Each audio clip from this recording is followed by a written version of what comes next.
Evet Apo, gösterebilirsin. Evet Ayhan abi bak, bu palamut, çingene palamutu. Bir de oltana karışmasın. Bende de çok büyük bir şey olabilir ilk defa. Ya da çok.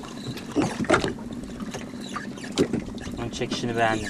Yavaş yavaş yavaş. Bunları çekerken Bu iniyoruz. iyi bir şey. Evet Ömer, bekliyoruz. Bu güzel bir şey abi. Yok, hiçbir şey ya. Çok canlı sadece. Evet Erdal abi. Görüyorsun palamutun güzelliğini. Bizim balık Ayhan görsün bunları. Tamam, Bak, bunların çingene ikisi de palamutu. düştü ya. Balık Ayhan. Balık Ayhan. Allah Ayhan beni- duyuyor musun? Balık Ayhan diyor.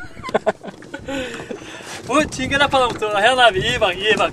Bak da kısmen bak. Çok üzerine geldin sen de adamın ya. Tamam yeter. O da neler hak ediyor. Dur. Yok Erdal gelmez, yalancıymış. Yok bilmem işte şu, yok bu.